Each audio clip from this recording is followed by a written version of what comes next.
This is Steve Johnson, Farm and Ag Business Management Specialist with Iowa State University Extension. This is a video series titled Finalizing ARC PLC Decisions. ARC stands for Agricultural Risk Coverage. It's triggered by revenue loss. PLC, Price Loss Coverage, is triggered by price loss. These are programs that are available with the new Farm Bill, the Agricultural Act of 2014. Welcome to the second in a series. Base acres, retain or reallocate.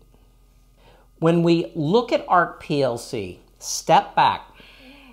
I think a part of the difficulty is new terms, new opportunities, but new challenges. It's not about the acronyms, it's about the steps that you need to take. The first step is called update.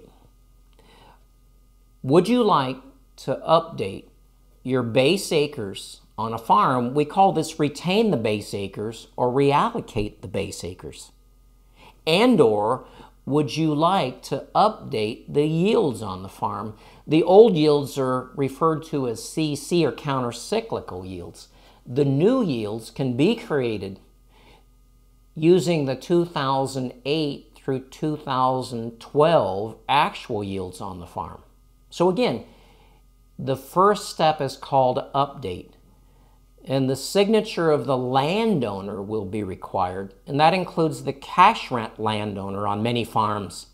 So again, take update as the first step. This process began in late September and runs until late February. County FSA offices are prepared for this first step update. Retain or reallocate base acres and/or update farm yields.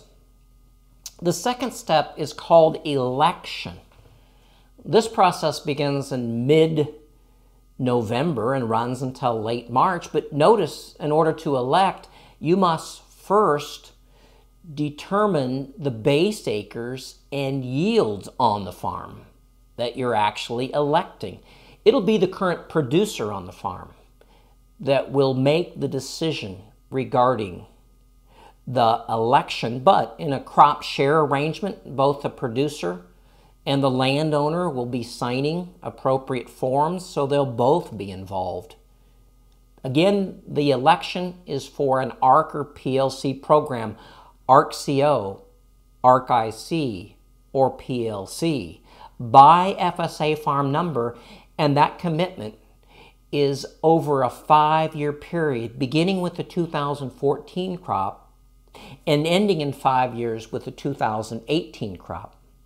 The last step is called enrollment. Once the election has been completed, then the enrollment can be made. And notice enrollment doesn't start until mid-April. So again, stepping back, update, retain or reallocate base acres and/or farm yields. Enrollment is the last step of a 3-step process, and enrollment will be concurrent for both the 2014 and 2015 crops beginning in mid-April. Let's look at an example of a summary acreage history report. These were mailed by the Farm Service Agency to every landowner and every producer nationwide of commodity crops, as long as there was at least 10 base acres associated with that farm. If you didn't receive this letter or have lost that letter and report, I'd suggest that you contact your local FSA office and have them print this out, because this is an important document that will be used for the update process. Let's look at what the actual report contains. It contains the county where the farm's located. It contains the farm number associated with that farm, and as well as the operator. In addition, 5 years of planted acreage history. We're only going to use 4 years, 2009 through 2012. This data is coming from the producer that actually reported the planted acres. They completed a Form FSA 578. This data was simply transferred and it's associated with this farm number. What becomes important that you pick up from this report is what are the base or historic acres. These aren't what was planted recently on the farm. These might reflect a period of time of the early 80s or the early 90s or the late 90s. It's not what's currently reported. It's referred to as the 2013 base acres because that was the actual year, September 30th of 2013, that the data was transferred from.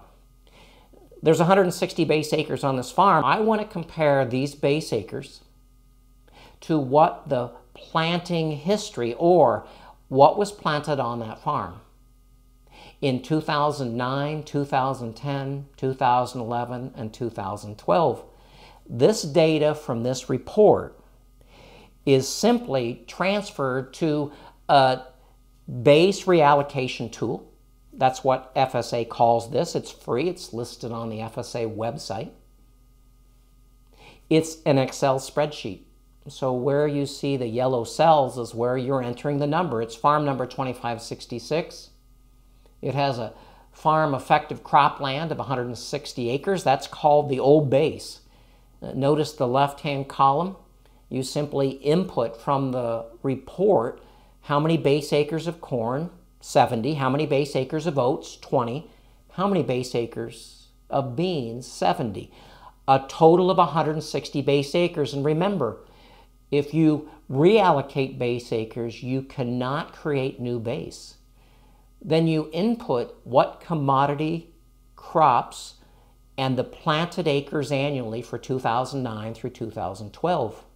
So in essence, what we're doing is comparing the old base, or retain my base acres, 160 base acres, combined with corn and oats and beans, or reallocate. Do I want to keep 70 base acres of corn or reallocate and create 80 base acres of corn? I'd suggest that recent history has indicated that corn pays larger potential ARC or PLC payments and pays more often. I'd try to keep the corn base at the highest level possible. In this case, I didn't plant oats, so I don't have oat base. Those remaining acres can come into beans. Beans tend to pay much more often and higher payments than oats, but not as high a payments as likely corn. So that decision is simply, do I retain or reallocate? I'd suggest if this was my farm, I'd reallocate the base acres. I'd increase both the corn base as well as the soybean base. Again, these are decisions that can be made now at your county FSA office. It'll involve a completion of a new form. That form will be CCC 858. I hope you found this video to be helpful. If you'd like further information, please click on the website listed below. Again,